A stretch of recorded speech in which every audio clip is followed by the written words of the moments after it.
Good evening, Ole Miss. Oh, man.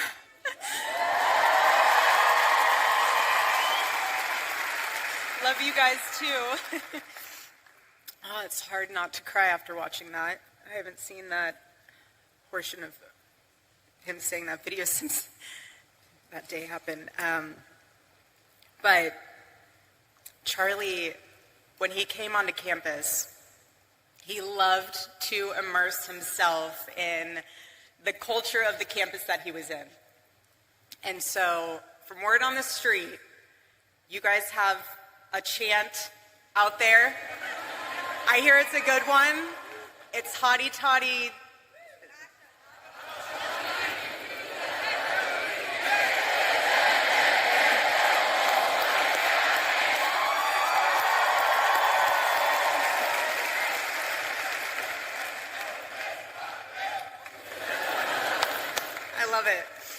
I love it, but it's a tremendous honor and blessing to be on stage today, and this is what Turning Point USA is all about. This is what the future of our country is all about, and I want to thank you all also on a personal level for all of your prayers and all of your support, not only for our family, but for the Turning Point USA family, which includes all of you, especially those that are students, a part of the Turning Point USA chapter at Ole Miss. So I love you guys, truly. This whole, you guys have no idea how helpful it is to have all of you in my life, because you help me feel even more deeply connected to my husband. And I thank you for that. I thank all of you for that.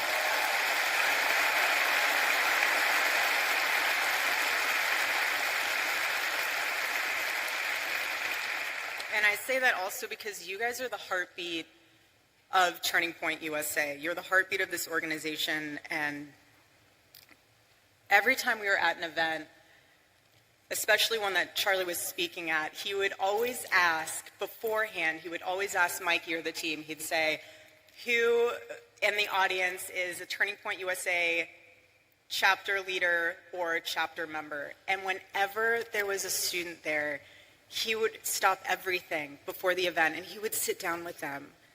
He would ask you what your name is, what you're studying, what is the issues that are going on campus. He would take the time to make sure that you guys knew he was investing into you, into your chapter, into your school, because that was a pulse point for him. And being on campus right now for me is a spiritual reclaiming of territory. And let me explain that, because there is a lot of symbolism in today. It's Wednesday, 7 weeks. And the more that I am coming to grips with the permanency of this nightmare, the more that I'm starting to realize and witness that the enemy, he doesn't want you. He wants your territory. He wants your influence. And when our team asked my dear friend, Vice President J.D. Vance, to speak today, I really prayed on it, because obviously it's a very emotional day. But I could just hear Charlie in my heart. I could just hear him say, go reclaim that territory, babe. Go. The battle's already won. God's love conquers. And that's why I'm here today. I'm here because this moment, it can either be your breaking point or your wake-up call, essentially your turning point, if you will. And at this moment, every single one of us has a choice to make, whether we stand for freedom or we're just going to fall for everything else. But I want to encourage you, especially the students here, find your voice. You are the courageous generation. That's what you are. All of you. Gen Z, you are the courageous generation. Hear me when I say that. My husband believed that to his core. That's why he went on campuses. That's why he was trying to reach you. You are the courageous generation. Own it. Make him proud. And students beyond Ole Miss, if you are pursuing a chapter on your campus, harness this amazing opportunity to advocate for something that you truly believe in. And express it in the most articulate way of what exactly you're advocating for. You're advocating for America. You're advocating for freedom of speech. Because our chapters on high school campuses, I love it. Charlie was so excited when he named the programs for high schools. He said, we're going to name it Club America. Because he goes, who could hate that name? It's the perfect name, Club America. And he loved it. Who could be against it? And I want you to know that if you are trying to start a chapter, I'm with you, we're with you, Charlie's with you. You have an arsenal of Turning Point USA staff members that are with you. But I also, what I've been able to sit back and witness is the leaders that have stepped up to ensure that chapters can happen. For example, I don't know if you guys saw what happened earlier this week with Governor Ron DeSantis, which is amazing. I want to give him a massive shout out because he said, we're announcing a partnership with Turning Point USA. We want to make sure that all high schools in Florida, anybody in a high school that wants to start a Club America chapter will be able to do that. There will be no impediments to that, and certainly no discrimination. That's amazing.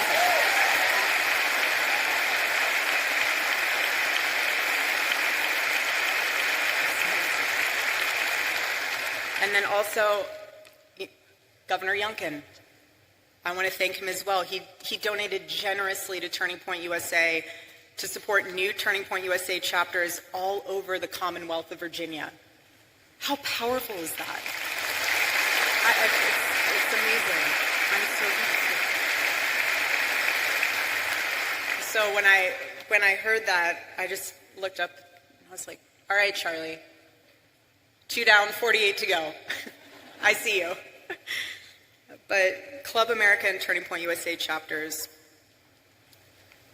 if you're wondering what those values are, it's life, liberty, and the pursuit of happiness, and that's what our country was founded on.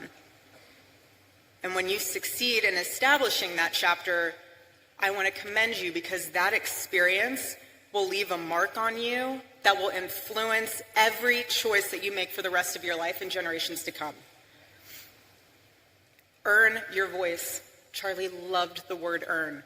Earn your voice. This is about your legacy. Each one of you in this room, everyone watching, when you earn your voice and you stand up for what is right, that is a part of your legacy, your family's legacy, just as much as it is part of Charlie's legacy. Don't forget that. Don't ever forget that. Because if there's one thing I've learned, especially being with Charlie for the past 7 years, it's that the hope we're looking for is not found in Washington. It's not found in media.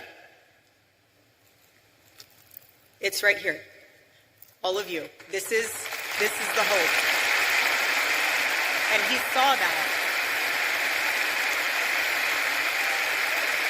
He saw that. It's in stadiums like this. Charlie had a visual in his head. He loved the on-campus events, but for the night events, he would send Tyler pictures and the team pictures of, I want our chapter events to look like this. And he sent a picture of one of the largest college football stadiums in the country, packed. That was his vision. And that's what makes all of this so powerful, because your generation is living at a crossroads. And you are living in one of the most defining moments in American history. And we are all witnessing in real time the battle that is raging for the soul of your generation. Again, your generation. This is far more than political. And you will hear the world and the culture, for that matter, pressure you and say, go with the flow, don't ruffle feathers, don't say that, you might offend someone. You might lose some friends if you wear a red hat, if you go to a Turning Point USA chapter event. But when I hear that, I need to be so blunt and honest with you now, because before, when I heard it, I said, okay. Now when I hear that, if you're worried about losing a friend, you might. I lost my friend. I lost my best friend. And if you're nervous about standing up for the truth, the assassination of my husband puts into perspective all those fears. It really does. Because my husband never went with the flow. He swam in the streams of significance. And Charlie knew so deeply to his core that comfort doesn't change the world. And you cannot influence the world when you look like it. The enemy of truth doesn't need to destroy a nation overnight. He just needs to convince people that truth no longer matters. And the enemy thrives when Christians don't speak up, when citizens don't vote, when students don't think for themselves. But in Ephesians chapter 5, verse 11, it says, have nothing to do with the fruitless deeds of darkness, but rather expose them. That's what it means to live as salt and light. To bring flavor to a world gone bland, and clarity to a world that lost its way and it's lost in confusion, because Christians are called to go into the public space to correct error with truth, and that's what my husband did. When he would sit there with his microphone, I got to watch this evolve over the years. At first, he would hold the microphone the whole time. He would listen. Then as the years went on, he would put the microphone down. And he wasn't listening, he was hearing. He was absorbing what the students were saying and what they were asking. He was engaging. He was calm. He wasn't combative. He never insulted. He just wanted you to think. Again, like I said, he never told you what to say. He just wanted to challenge you so that what your convictions were, you actually understood why you had them, rather than they being talking points because your professor told you so or your friend told you so. He wanted the best of you because he demanded the best of himself. And Charlie would say this all the time: your rights don't come from the government, they come from God. And he knew what every founding father knew, and nearly almost every university has forgotten, that you cannot have freedom without virtue, and you cannot have virtue without God. And that's what makes this nation so different. That's what makes it worth defending as a courageous generation. And another thing that Charlie used to say all the time is that it does not take skill to be courageous. It takes a choice to be courageous. And now's the time to make that choice. Either you sit on the sidelines. I mean, I don't know what else can wake you up. I really don't know what else could stir that fire within you to get involved or to use your voice or to make a difference. If you're looking for another sign, I have no idea what to tell you. I just want to encourage you, though, that yes, this is about America, and Yes, my husband would say saving Western civilization. That's true on both fronts. But deeper than that, this is about your soul. Because the fight for freedom starts within, inside of each and every one of you. So again, please stand firm against the wickedness of the devil and the schemes of man. Be alert because his tactics are so clever. What he'll do is he will find one thing. He will find fear, he'll find disappointment, he will find one thing, and he will wedge it in between you and the Lord, and he will make it grow. He will make it grow so much that you lose sight. It becomes this, almost like an eclipse, where the truth is hidden behind it. And yes, the light's still there, but you can't see it anymore. That's the enemy's tactic. And the bottom line is that the enemy doesn't need to change your theology.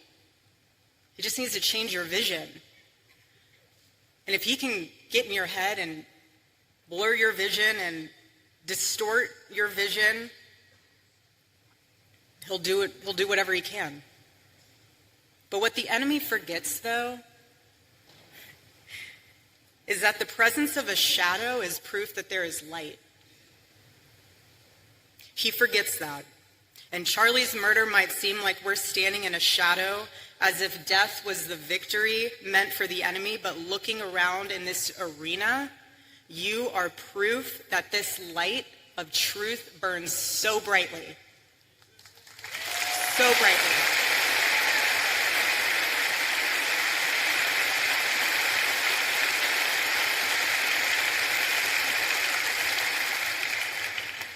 The Lord is calling you to rise. Please hear me when I say that courageously. He is. Do not be afraid. It is so easy to be afraid, but we are commanded to not be afraid. And when you take that stand, it will encourage and inspire someone else to do the same. Whether that is someone in your circle, whether that's a family member, whether that's someone you never even met before because they saw you posting something on social media. You can't change a nation if you're enslaved to fear. And you can't call out corruption if you're still chained to comfort. And you can't stand for truth if you first do not kneel before the Lord.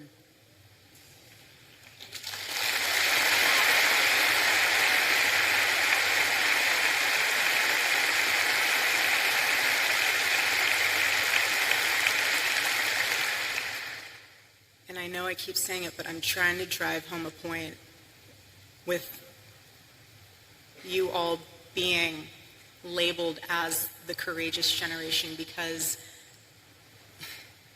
this generation will decide if America remembers who she is or if she'll forget. And I believe with all my heart that God placed you here now in Ole Miss, not by accident, but by assignment. There is no mistake that you are here in this stadium and arena today. No mistake. God doesn't make mistakes. He doesn't make mistakes. And when being on this campus, I think of 18-year-old Charlie, who would always say, you know, when I started this, I had no money, no connections, and I had no idea what I was doing. But what he did know what he was doing is that he was obeying the Lord. He was obeying what the Lord had placed inside of his heart to fight for. He did.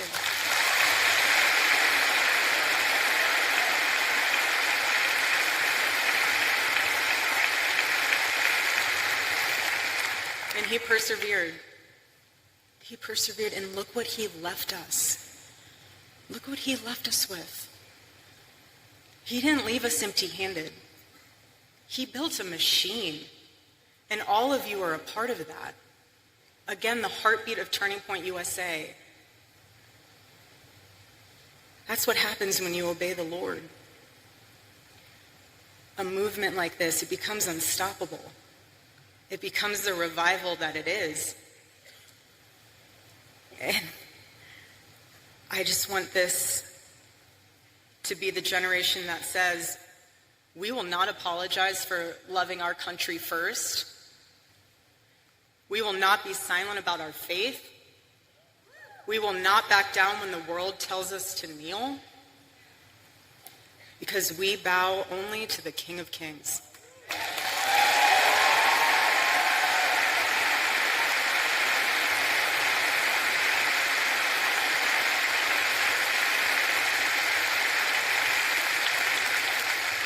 And it's from him that we rise. I personally still believe in America. I still believe in her founding. I still believe in her future. I don't care if people think it sounds crazy, but I still believe that our nation can heal. But we can't save a country that we're too afraid to defend. We can't.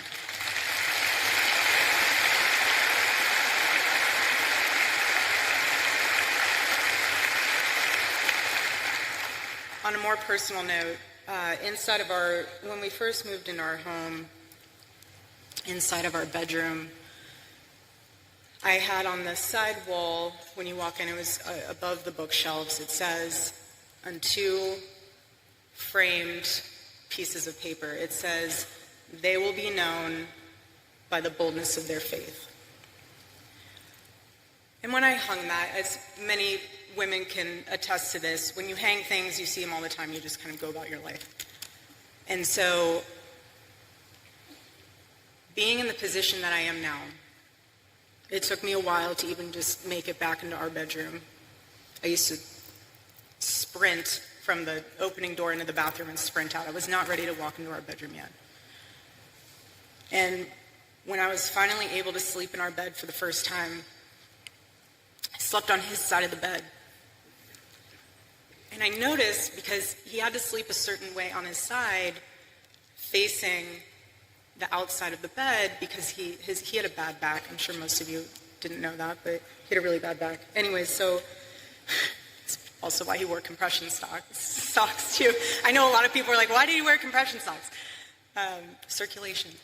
Anyways, so he would sleep that direction, and so I found myself sleeping that direction as well. And when I woke up, for the past several nights that I've been able to be in there, I saw that the first thing I'd see is that on the wall, "They will be known by the boldness of their faith." And I thought to myself, he saw that every single morning he woke up. I didn't, because I'm on the other side of the bed, so I'm facing the window. But he saw that every single morning. And then I thought to myself, because when I go to the office, I will never sit in his office chair. So there's like a couch on the side when you walk in, and I sit on the couch. And on his desk, flanked between the Bible verse of Micah, chapter 6, verse 3, it all kind of came together for me. So he sees us on the wall, and then he sees on his desk these three questions that he would ask himself every single day. And it would be, what is something I can do for someone today? The second one was, what is something I can do to add value to the world today? And the third was, how can I honor God today? Those were the three questions combined with the words he saw every single morning. So to me, seeing on his desk, that was him suited up with the armor of the Lord every day. That was his combination. And what I'm realizing with that is those were the action points of how to have courage. Because you can ask me, well, how do I become courageous? Ask yourself those three questions every single day. And I promise you, you will get courage. You will. Because what death amplifies even more is that you only get one life. Just one. That's it. It's an eternal life. So that's why you have to live like it matters. But I want to remind you that God has created you for greatness. Not for something that's lifeless. Just greatness.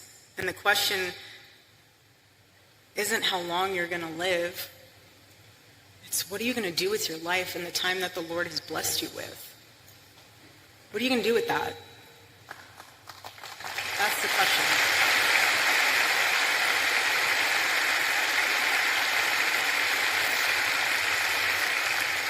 And when you get to the end of your life, will the Lord be proud of what you stood for? Will you be able to say that you ran the race, that you fought the good fight? Or will you realize that you wasted your time that the Lord has blessed you with chasing after things that didn't even matter? Hold that into perspective. And remember, being the courageous generation that you are,